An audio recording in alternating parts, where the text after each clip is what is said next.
Bismillahirrahmanirrahim. Assalamualaikum warahmatullahi wabarakatuh. Waalaikumsalam. Hamdan syukralillah, salatan wassalamu ala rasulillah wa ala alihi wa ashabihi wa mawala.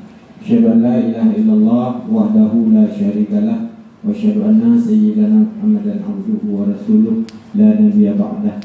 Puji bersyukur mari sama-sama kita panjatkan ke ilahi Rabbi Allah Subhanahu wa taala, yang mana pada siang menjelang sore ini Allah masih memberi kesempatan kepada kita semua sehingga kita dapat hadir di ruang Dewan Guru SMA Negeri 3 Langsa.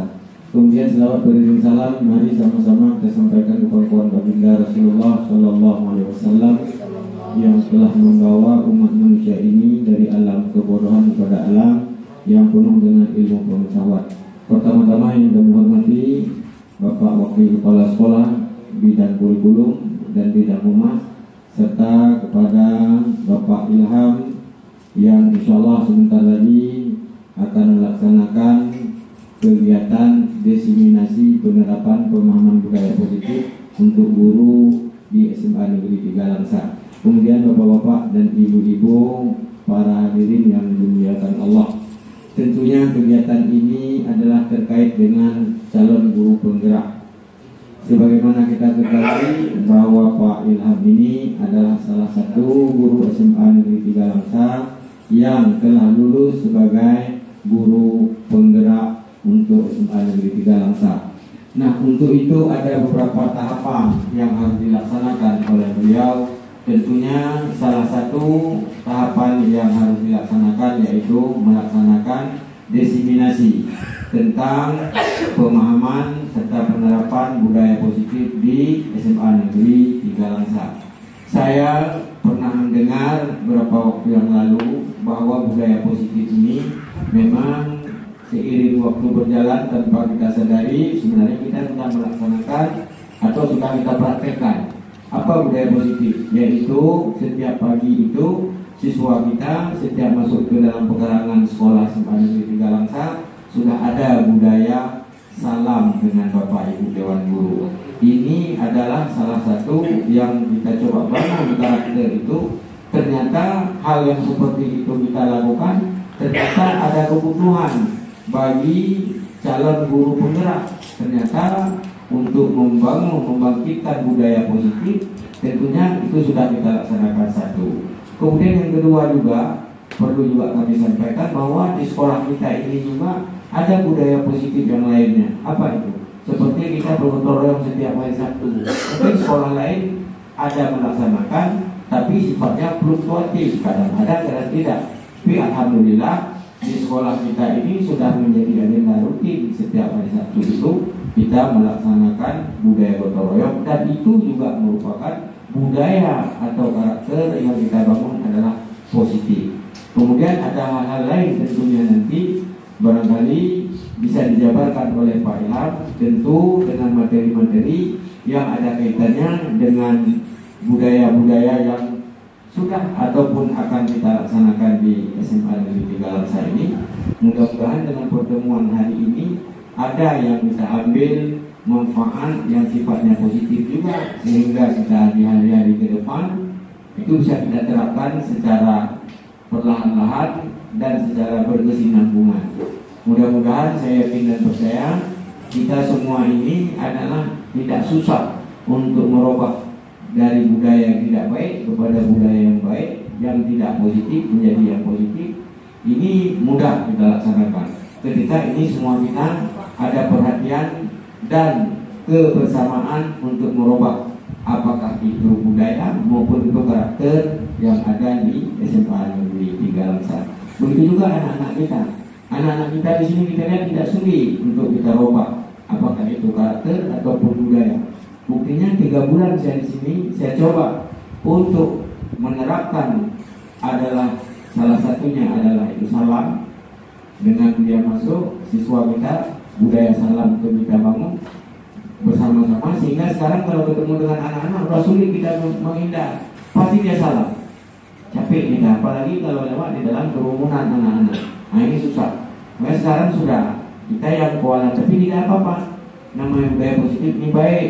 ini juga barangkali orang tuanya juga ada beberapa orang tua itu menyampaikan kepada saya bagus sekali yang seperti itu. Yang tadinya barangkali budaya dia di rumah itu tidak membiasakan dia salam dengan orang tua, dengan kita lakukan budaya positif bersalam dengan guru, tentunya di rumah waktu berangkat sudah terbiasa dengan salam, cium tangan orang tua, dan ini sesuatu yang baik, sesuatu yang positif dan patut kita pertahankan barangkali pada masa-masa yang akan datang. Barangkali ini saja yang dapat saya sampaikan dengan mengucap Bismillahirrahmanirrahim. Diseminasi penerapan pemahaman budaya positif untuk guru SMA Negeri 3 Langsa dengan resmi saya buka. Terima kasih. Assalamualaikum warahmatullahi wabarakatuh.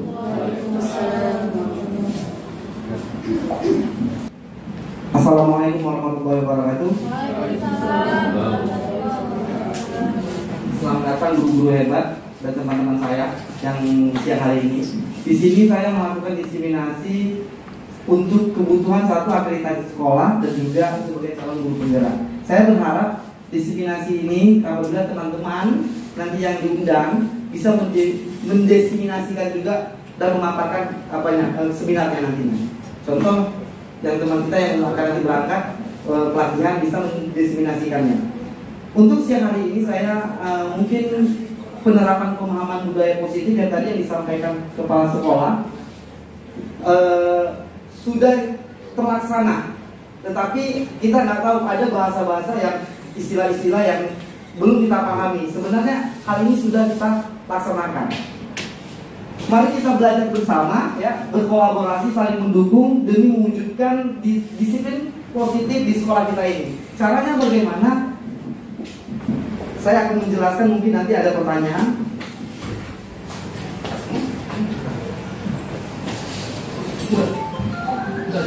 Konsep utama modul budaya positif. Pertama itu perubahan paradigma belajar.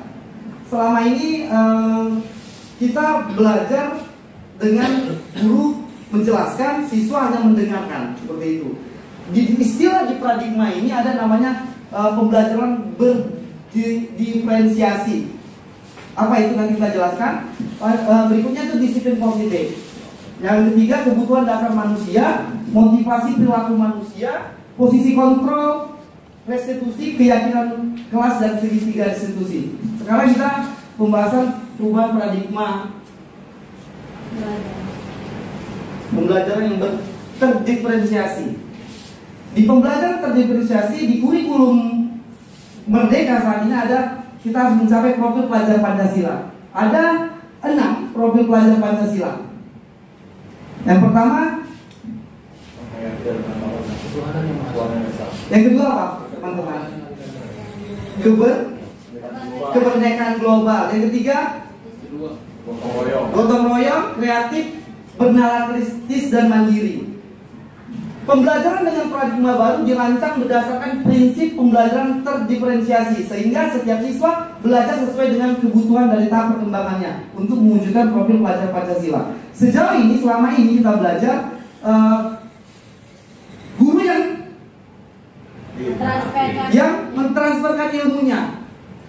Pembelajaran terdiferensiasi itu gini, contoh seperti pembelajaran bahasa Inggris. Saya mengajarkan materi functional text tentang announcement. Jadi kita suruh anaknya, coba kamu lakukan ini dengan cara kamu, dengan gaya kamu. Dia bagaimana? Saya Pak buatnya buat Canva Pak untuk buat announcement-nya. Pak saya dengan nulis Pak. Kita mewujudkan kebutuhan siswanya, keinginan mereka. Itu pembelajaran terdiferensiasi. Tetapi harus ada kontrol dari kita sendiri. Kebutuhan mereka, bukan kebutuhan kita. Selama ini kita kan kebutuhan kita kerjakan ini sesuai yang kita inginkan. Pembelajaran terdiferensiasi nggak seperti itu. Tapi harus ada kontrolnya. Berikutnya, disiplin.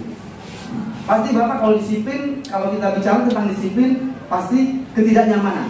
Ya, kedisiplinan itu tidak nyamanan. Kalau kita bilang mahasiswa, siswa merasa ketidaknyamanan. Dalam budaya kita, makna kata disiplin itu menjadi sesuatu yang dilakukan pada orang lain mendapat kepatuhan, patuh. Sebenarnya disiplin itu kalau untuk kita kepada siswa itu kalau kita disiplin pasti dia takut tuh.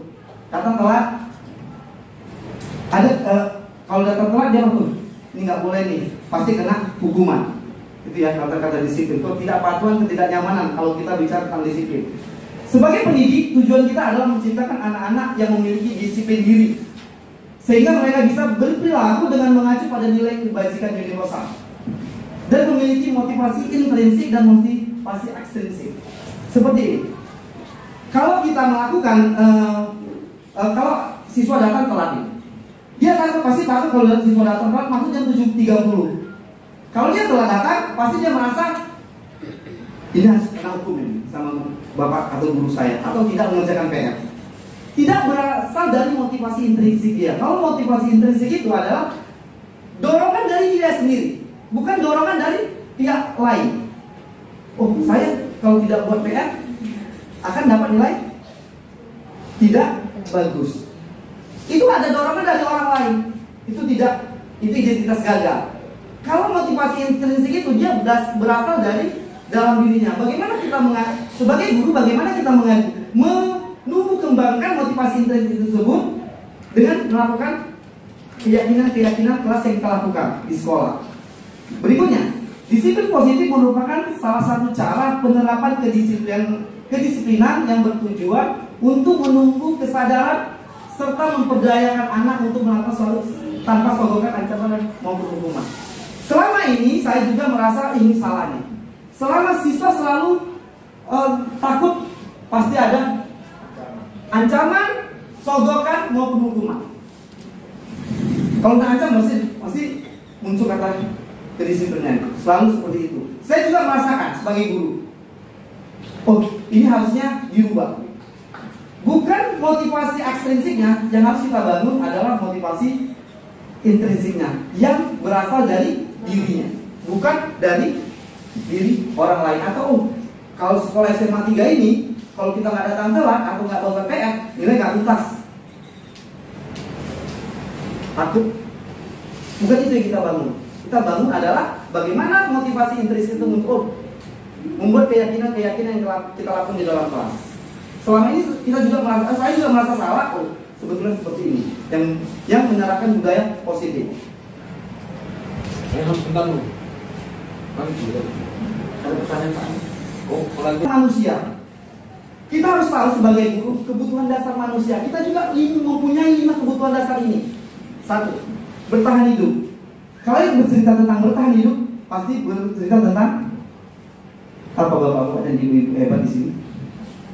Makan, sandang, pangan dan papan. Itu pasti. Saya dan siswa-siswa kita juga. Kasih sayang dan rasa diterima. Siswa yang selama ibu ini ngajar pasti ingin ada siswa yang caper, ada siswa cari perhatian aja, karena dia memiliki kebutuhan dasar manusia. Kita juga perlu, dia juga punya itu. Jadi kita harus tahu, oh, rupanya siswa dan kita juga punya kebutuhan dasar manusia. Dia punya rasa kasih sayang harus diterima. Siswanya caper aja, ingin diterima aja di kelas.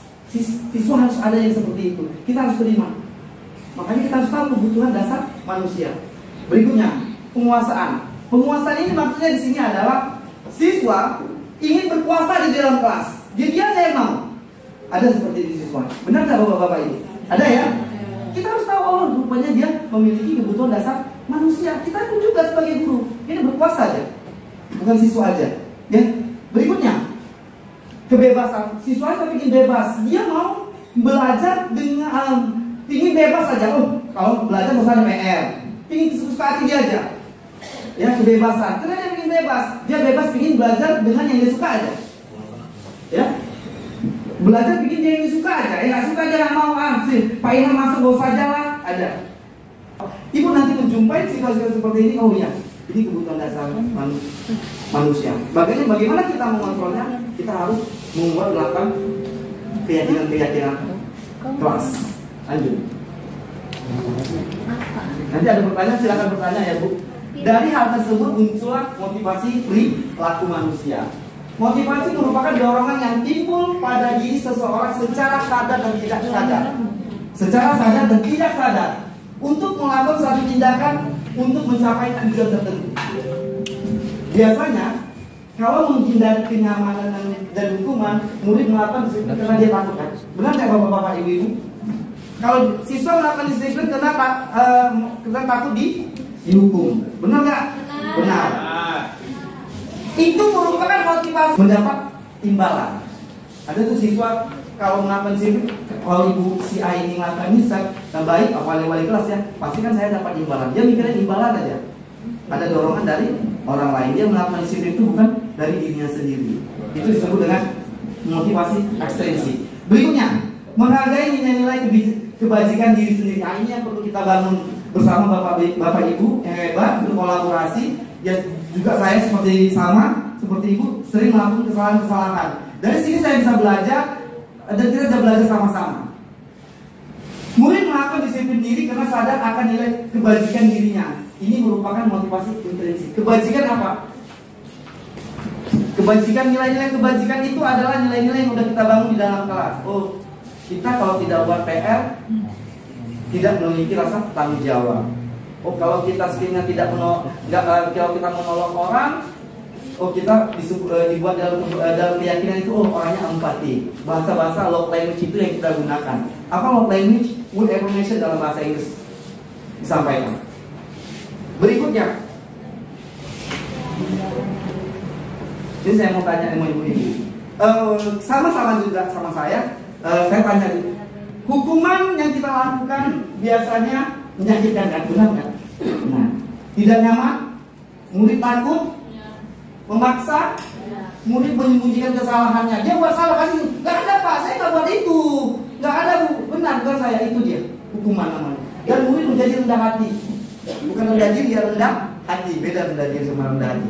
Itu hukuman, itu konsep disiplin gagal, di identitas gagal pada siswa.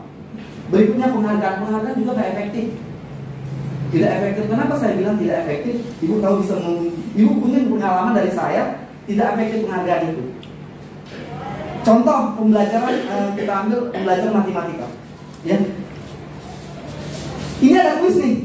Yang juara yang dia aja dapat nilai. Namanya nilainya tinggi. Yang lain enggak efektif. Karena yang lain mungkin juga mampu dengan hal yang lain gitu. Kita dulu harus tahu ya, harus pahami itu. Merusak hubungan dan sifat iri. Kok dia aja ya, saya enggak. Saya kan juga mampu di bidang yang lain. Mungkin saya kalah di bidang ini. Kita harus hargai sebagai seorang guru. Saya juga, oh ya benar ya. Ini saya banyak belajar. Mungkin bapak-bapak juga banyak belajar. Mematikan kreativitas. Kreativitas sudah mati. Kenapa saya bilang mati? Untuk memberi penghargaan. Ya, mungkin ibu bisa nalar sini kalau kreativitasnya mati. Karena kan kalau kita belajar, contohnya saya, waktu itu saya juga pernah kalau menang dapat stiker. Main quiz dapat stiker. Bapak ini nggak tahu ya, saya juga punya hal yang harus dinilai. Bukan nilai soal ini aja, bukan bahasa Inggris aja. Saya juga ada sifat yang seperti ini, kemampuan di bidang ini. Itu mematikan kreativitasnya, bapak-bapak dan ibu-ibu ini. Menghukum dengan sistem ranking. Kita nggak ada ranking lagi ya, pasti ada. Ya, pasti ada sistem ranking ya. Itu nggak boleh. Tidak boleh, tapi ya kita belajar sama-sama berproses. Enggak langsung tidak boleh gitu ya. Itu berproses. Merampas hak menghargai dirinya. Itu dia. Itu identitas gagal. Lanjut. Identitas gagalnya bagaimana? Konsekuensi. Konsekuensi tadi yang sudah saya sampaikan juga, kalau kita di kelas itu membuat keyakinan kelas, kalau kamu nggak mengerjakan PR, konsekuensinya apa? Itu harus ada. Harus buat konsekuensi, tapi konsekuensi itu harus jangka pendek. Perlu monitoring berkelanjutan. Kita sebagai guru harus memonitoringnya. Ya seperti itu. Makanya dibutuhkan saya undang balik-balik kelas lagi. Stimulus respon, ada stimulus dan responnya lah. Dia akan, kalau dia melakukan ini ada responnya. Kalau sekali kita tanya, Ahmad, ada responnya. Ahmad, kamu ngapa melakukan ini ya? Jangan ngapa telat. Ada responnya. Ada responnya. Murid menghormati peraturan. Ya, peraturan. Ini konsekuensi kelas kita, keyakinan kelas yang kita buat secara bersama-sama. Ya kan, kamu harus patuhi. Kamu tidak boleh tidak buat kerjakan PR. Kalau nggak mengerjakan PR, keyakinan kelas kita nggak terlaksana dengan baik, konsekuensi yang kamu terima apa? Seperti itu. Kehilangan waktu untuk merenungi kesalahan. Kenapa? Saya bilang karena menghilangi waktu untuk merenungi kesalahan. Ini contohnya seperti ini. Ada satu kelas, dia melakukan kesalahannya, dia ngejek kawannya, membuli kawannya. Kita sebagai marah-marah nih, kamu jangan boleh gini-gini, gitu kan? Sebenarnya kita harus memberikan mungkin dia udah mau, bapak ini, ibu ini, saya kan udah minta maaf. Kok saya dimarah lagi ya? Saya kan udah mau minta maaf, kok saya dimarah? Kamu tadi udah membuli si A gini, membuli, mengejek dia, gitu kan? Gak boleh, kita marah nih. Kamu harus kayak gini. Beri ke anak itu merenungi kesalahannya. Dia ada niat untuk minta maaf. Ibu ini nggak tahu ya, saya sudah minta maaf tadi. Bapak ini nggak tahu, saya kan udah coba minta maaf, kok saya dimarah. Itu konsekuensi. Nah, yang perlu kita pelajari kan restitusi. Ini bahasa baru. Murid bertanggung jawab atas untuk perilakunya, fokus pada pemecahan masalah jangka panjang. Murid menghormati diri dan orang lain, teori kontrol. Murid bersemangat memperbaiki kesalahan. Restitusi itu seperti ini. Kita, kenapa anak itu telat, tidak buat PR, kita bilang, gak usah langsung dimarahin. Nanti lebih jago lagi, guru BK di sini mungkin luar biasa. Kenapa gak ada langsung dikasih pertanyaan ya, menjuruskan. Kita tanya seperti ini. Dia nggak buat PR.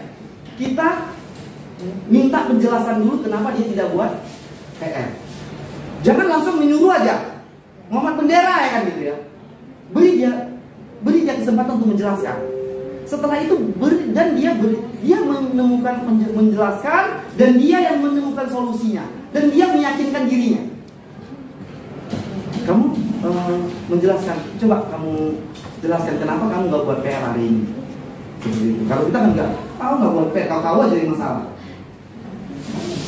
Ya. Kau aja masalahnya.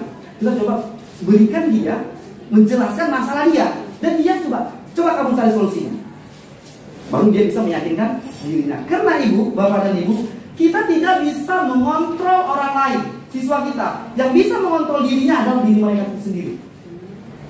Ya, nggak bisa kita kontrol. Mamanya aja nggak bisa mengontrol diri dia, apalagi kita sebagai seorang guru.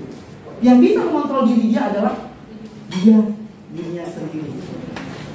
Yang perlu kita lakukan adalah restitusi. Itu dia. Nanti kalau ada bertanya silakan bertanya ya. Nanti ada pendapat mungkin Mas. Konsep pendekatan cara menanamkan disiplin positif pada murid. Ini dia juga sama-sama belajar di sini bapak dan ibu. Mungkin ibu lebih paham ya sama-sama. Apa itu restitusi? Proses menciptakan kondisi murid untuk memperbaiki kesalahan mereka sehingga mereka bisa kembali pada kelompok mereka dan karakter yang lebih kuat. Itu restitusi. Pengertian. Itu pengertiannya. Cirinya bukan menebus kesalahan, tapi belajar dari kesalahan. Selama ini dia kalau sukanya bagaimana untuk mengapain kesalahanmu? Kan itu kan kayak gitu kan? Bukan itu yang kita ajarkan ke dia, tapi belajarlah dari kesalahannya. Selama ini kan ya, kau menebus kesalahan kau buat apa yang banyak? Kau tulislah catatan dulu. Kan kayak gitu ya? Untuk menebus kesalahan kamu gitu. Bukan itu, tetapi belajar dari kesalahannya. Kamu udah gak buat PR ya. Jadi hal berikutnya yang kamu lakukan apa? Supaya hari ini tidak terulang. Memperbaiki hubungan. Ya, memperbaiki hubungan, restitusi, tawaran bukan paksaan. Bukan memaksa kita menawar kepada siswa itu tersebut. Menuntun untuk melihat ke dalam diri. Menuntun itu adalah profil pelajar Pancasila juga. Mencari kebutuhan dasar yang menjadi dasar tindakannya. Kita tahu. Nah, dasarnya apa dia melakukan hal yang itu? Yang hal sering telatnya dia, dan itu sering telat. Kita tanya kan kalau sering siswa telat. Bertanya seperti ini. Kalau sekiranya kesiswaan kalian tahu, dia anak itu telat. Dia tanya gini. Kita berikan kenapa alasan kamu telat. Banyak ya, misalnya apa? Kenapa Ahmad kamu hari ini bisa telat? Coba jelaskan. Ya solusinya bagaimana supaya kamu tidak telat? Solusinya bagaimana supaya kamu tidak telat? Kita berikan seperti itu. Baru dia bisa meyakinkan dirinya. Pasti dia berikan banyak solusi-solusi. Kita dengarkan solusinya. Baru setelah itu kita sama-sama meyakinkan dirinya. Seperti itu. Kita akan coba, tidak spontan ya, kita coba bersama-sama. Fokuskan pada karakter, bukan tindakan. Karakter yang harus kita bangun. Karakter baiknya, karakter baik, berlaku baik, berdisiplin. Itu yang kita bangun, bukan tindakan. Oh tindakan ini tindakan nggak bisa, nggak boleh seperti itu bapak dan ibu. Menguatkan pada fokus pada solusi, bukan mendasari pada tindakan. Solusi yang kita butuhkan. Itulah cara-cara menanamkan disiplin positif. Nanti kalau kamu bertanya silakan. Ini perbedaannya. Contoh kasus ini, siswa sering tidak mengerjakan PR. Ya, sering tidak mengerjakan PR. Sering kan kita alami, bapak-bapak dan ibu? Sering ya? Sering kan Pak Jadwal?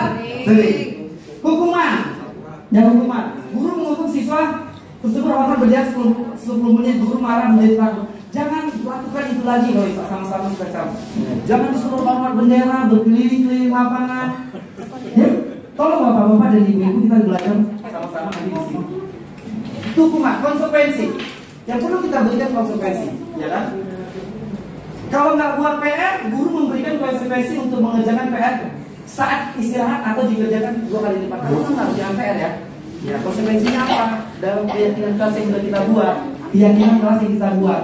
Oh, Bu, kalau saya tidak buat PR, Pak, kita udah meyakini dalam kelas, saya harus menghilangkan jam istirahat saya di kelas. Atau saya bisa harus lulus 2 kali lipat. Itu berikan konsekuensinya. Guru tugas dan siswa menghormati peraturan. Seperti itu tujuan dari konsekuensi. Siswa sering tidak mengerjakan PR. Ini institusinya. Guru menanyakan keyakinan kelas atau dirinya untuk membantu siswa menyelesaikan masalah. Waktu tadi udah kita buat itu sama-sama, ya kan? Kita kumpulkan sama wali kelas. Kita harus membuat keyakinan kelas supaya kita bisa menerapkan disiplin positif di kelas ini dan di sekolah kita. Coba nanti bersama-sama kita kumpul sama siswa. Coba nak kita ambil kasih tulis, nanti baru kita rumuskan bersama-sama dengan kebajikan universal. Guru terbuka dan siswa menghormati diri dan orang lain, sehingga siswa itu dapat menghormati dirinya dan orang lain. Kalau kita hanya memberikan hukuman, ya kan, penghargaan, itu tidak akan mematikan kreativitasnya. Berikutnya. Sambil bertanya Pak Ilham biar enggak. Iya, nanti saya kasih. Oke, ada yang bertanya silakan. Tanya Pak. Iya. Saya pertanyaan, Pak Emik. Iya Pak. Bertiga. Terima kasih Bapak Pemajari. Ini ada sedikit yang mengganjal di hati saya Pak kan. Kita setiap guru ini kan punya karakteristik masing-masing dalam memberikan hukuman, kemudian tindakan kepada siswa. Di situ Pak Ilham, materi kita hari ini kan apa tadi Pak Ilham? Budaya positif. Tadi yang Pak Ilham paparkan barusan saja, apabila siswa tidak mengerjakan PR, maka sebaiknya jangan diberi hukuman. Itu saya rasa tidak betul Pak Ilham, menurut saya. Mungkin menurut kawan-kawan juga demikian. Jadi sebaiknya menurut Pak Ilham tadi diberikan hukumannya itu mengerjakan PR-nya di saat jam istirahat. Saya rasa Pak Ilham itu kita sedang menzolimi anak-anak. Jam istirahat itu kan cuma nggak sampai 30 menit. Jadi kenapa kok harus kita suruh lagi dia mengerjakan PR di jam istirahat? Nah, demikian Pak Ilham. Mungkin kalau menurut saya ini kurang tepat. Mungkin ada satu sekolah yang bisa kita buat untuk kegiatan seperti ini Pak Ilham. Tapi mungkin tidak semua sekolah di Indonesia. Terima kasih Pak Ilham. Ada lagi yang nanya? Ada lagi yang nanya? Oke, saya coba menjawab. Saya coba memberikan opini saya. Tadi dikatakan Pak Januar, posisi guru itu punya karakteristik yang berbeda-beda. Di sini saya bilang kita bukan memberikan hukuman dan penghargaan, tapi konsekuensi. Contoh siswa yang tidak mengerjakan PR. Konsekuensi apa yang Bapak Januar udah lakukan sehingga anak itu konsekuensi. Konsekuensi itu kita rembukan bersama. Kita dengan siswa keyakinan kelas apa yang harus kita buat kalau sekiranya kamu tidak membuatkan PR. Seperti itu. Konsekuensi, Pak Januar. Kita ada konsekuensinya.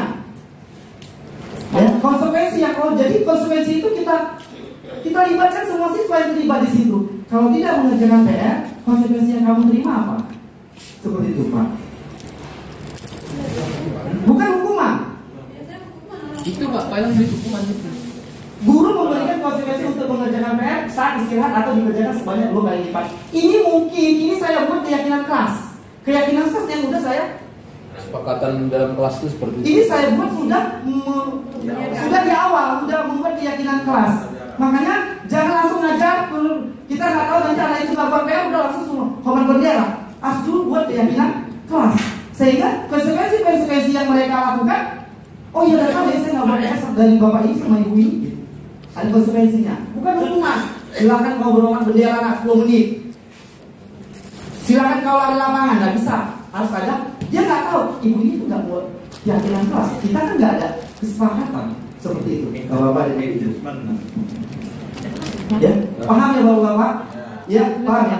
Nanti mudah-mudahan kita terapkan bersama sehingga sekolah kita ini bisa menerapkan budaya positif.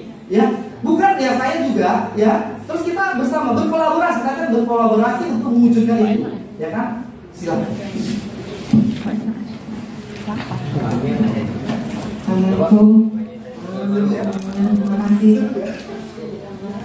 Kalau menurut pengamatan saya, Pak Ilham ini sebetulnya dalam menyampaikan ini dia bukan berarti menyampaikan bahwa ada guru itu harus memberikan hukuman di saat siswa itu sering tidak mengerjakan PR. Tetapi Pak Ilham itu menawarkan apabila ada kasus siswa sering tidak mengerjakan PR, berarti ada 3 cara yang biasanya dilakukan oleh guru, yaitu yang pertama hukuman, yang kedua konsekuensi, dan yang ketiga itu adalah restitusi. Nah, jadi dari ketiga cara ini harusnya manakah yang sebaiknya kita kerjakan? Apakah hukuman atau konsekuensi atau restitusi? Itu yang seharusnya disampaikan sama Pak Ilham tadi, menanggapi masalah yang disampaikan oleh Pak Januar. Jadi itu maksudnya seperti ini. Ini kan perbedaan. Kita interaksi dulu ya. Ini kan perbedaan. Contoh kasus siswa sering tidak mengerjakan PR. Ya, ini contoh kasus, ya. Ini ada contoh kasus. Kita biasanya melakukannya kan ini. Hukuman yang sering kita lakukan, ya. Nah, itu identitas gagal sebagai seorang guru. Yang kita lakukan adalah harusnya konsekuensi dan restitusi. Itu dia yang saya sampaikan. Ini contoh kasus, ya. Kasus ini adalah yang mungkin saya alami. Jadi saya dulu menghukum penghargaan, ya. Ini identitas gagal untuk siswanya. Yang harus kita terapkan budaya positif itu yang konsekuensi dan restitusi. Kita yakini bersama dulu, baru bisa kita berikan konsekuensi dan restitusi. Itu maksudnya. Contoh ini kan contoh kasus. Contoh kasus siswa tidak, kalau konsekuensi guru, ini guru memberikan konsekuensi untuk mengerjakan PR-nya saat istirahat dan dikerjakan sebanyak 2 kali lipat. Konsekuensi ini maksudnya di sini sudah saya sepakati, sudah meyakinkan keyakinan kelas di awal pembelajaran. Oke anak-anak, ini pertemuan Bapak ya hari ini untuk menerapkan budaya positif di kelas. Kita buat keyakinan kelas dulu. Bagaimana? Ya, coba tulis keyakinan kelasnya. Ya kita kumpul, baru kita kolaborasi sama anak-anak seperti itu. Kalau kita kan tidak, I'm the power, I'm the teacher, I'm the power. So that kalau saat ini kita nggak melakukan PR, kamu kena hukum, kamu mau bendera. Yang selama ini kita lakukan bapak-bapak dan ibu-ibu. Termasuk saya juga pernah melakukan hal itu. Gitu. Benar kan bapak-bapak ibu-ibu? Benar. Saya akan lanjutkan lagi Pak Adil, nanti baru nanti saya akan hilang. Nah berikutnya ada tadi 5 posisi kontrol restitusi. Penghukum, ya.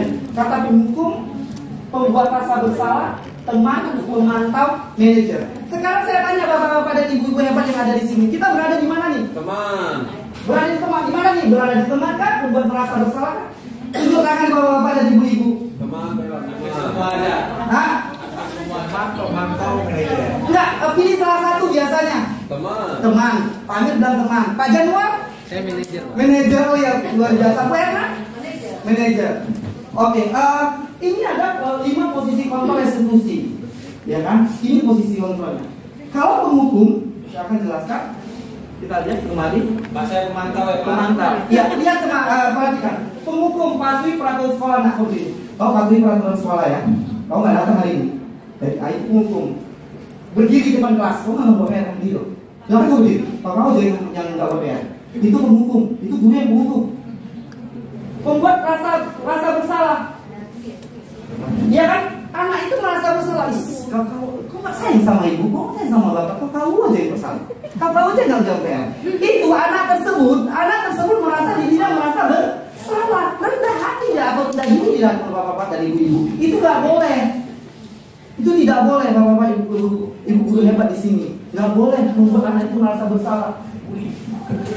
Berapa kali ada bapak bilang, kau nggak sayang sama bapak. Sampai kan ada bapak bilang, kau jangan berkata. Itu tidak boleh bapak-bapak dan ibu-ibu. Ya. Teman, ayolah teman, menganggap sebagai teman, nggak bisa bapak dan ibu nggak. Itu harus kita. Makanya saya berkolaborasi. Jadi kita harus jadi pemantau dan manajer. Saya pemantau Pak. Kamu adalah sudah melanggar apa peraturan dan konsekuensi yang kamu lakukan. Kalau kamu nggak buat PR, Harus tukar. Pembicaraannya, suaranya dapat. Kau kan nggak buat PR. Jadi konsekuensinya peraturannya begini. Dapat. Berikutnya, manajer. Apakah kamu tahu itu baru kalau setiap manajer dia akan memberikan kamu hari ini harus bapak PR. Kenapa? Berikan alasan dan dia sendiri menemukan solusinya. Seperti itu. Itulah yang harus kita posisi dua inilah yang harus kita tumbuh kembangkan di SMA Negeri 3 Kota Langsa ini. Yang tercinta yang katanya banyak buat prestasinya.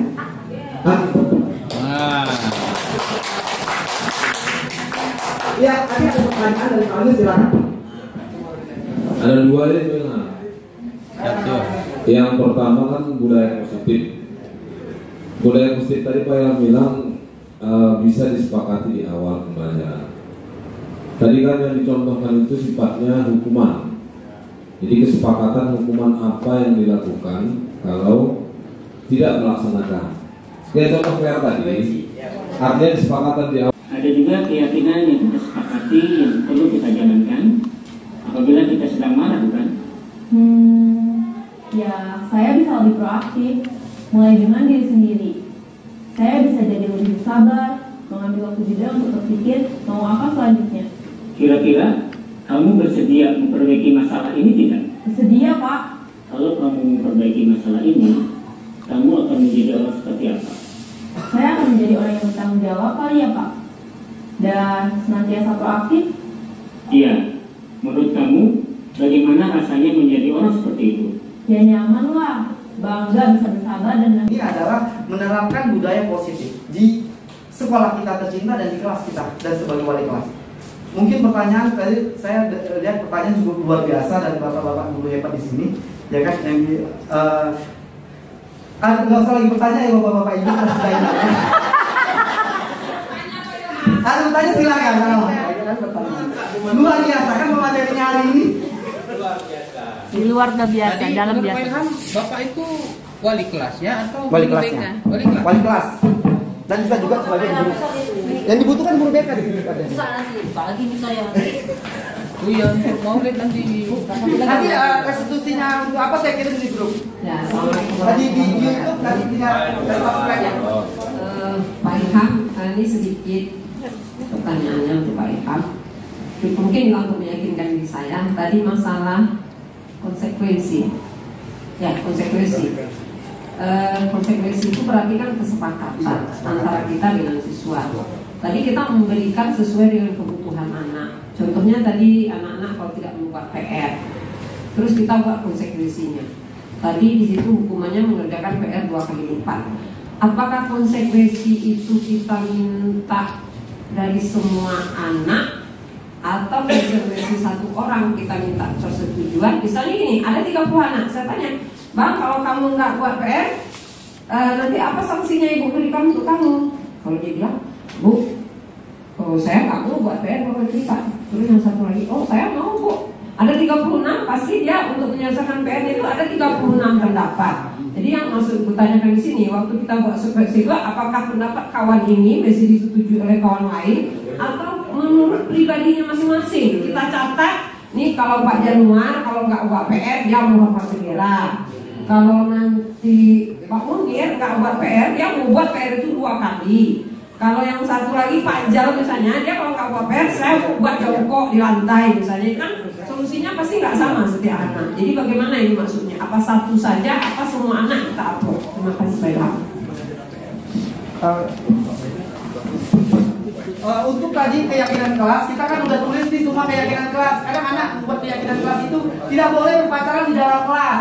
Itu nanti itu kan boleh, nggak boleh berpacaran dalam kelas, tidak boleh berdandan berlebihan, tidak boleh mengerjakan PR. Dengarkan guru lagi berbicara atau teman. Itu nanti kita rumuskan sama-sama. Kita kita sama-sama. Kita ditaruh seperti ini. Sama-sama. Baru kita membaca, baca apa? Kan ada hal yang sama di luar anak-anak.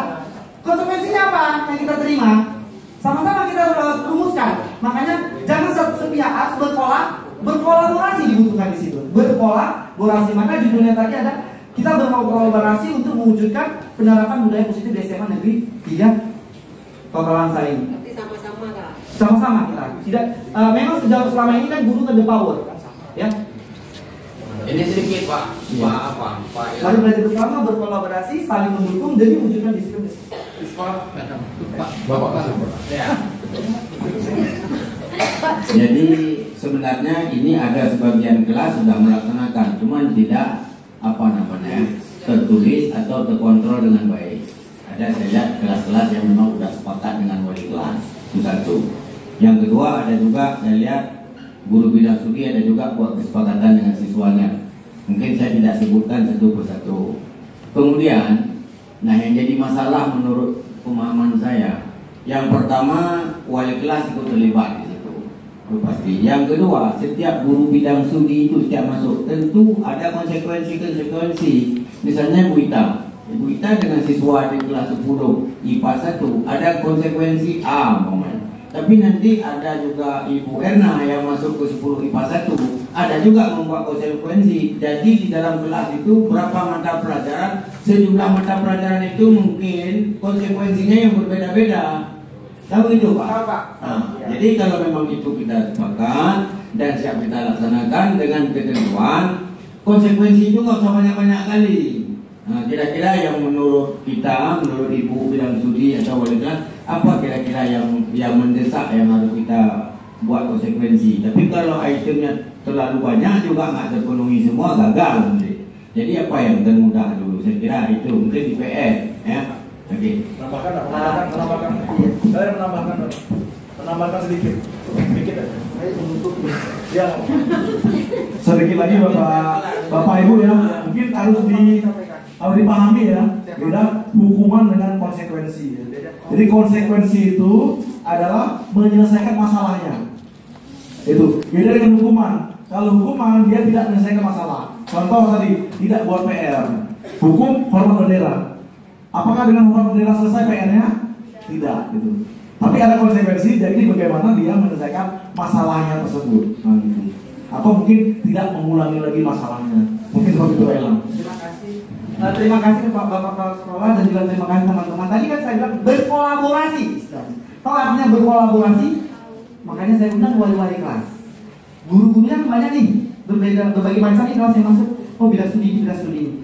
Kita guru wali kelas berkolaborasi dengan guru tersebut. Itu maksudnya sih. Makanya saya bilang berkolaborasi. Ya, berkolaborasi, saling mendukung maksudnya, saling mendukung. Maknanya mari belajar bersama, berkolaborasi, saling mendukung. Jadi kalau sekiranya saya kan wali kelas, tadi kita sama-sama sama guru-guru yang masuk di kelas tersebut untuk wali kelas berkolaborasi. Cuma itu, saya kira sampai di sini ya pemaparan saya tentang pemahaman budaya positif untuk guru SMA Negeri 3 Kota Langsa. Saya berharap ada sedikit ilmu sisa ilmu yang Bapak Ibu peroleh ya, yang dari pemaparan saya pada siang hari ini mungkin bermanfaat, dan mari kita bersama berkolaborasi dan demi mewujudkan disiplin positif di SMA 3. Saya kira sekian dan terima kasih atas kehadiran Bapak dan Ibu. Saya akhiri. Assalamualaikum warahmatullahi wabarakatuh.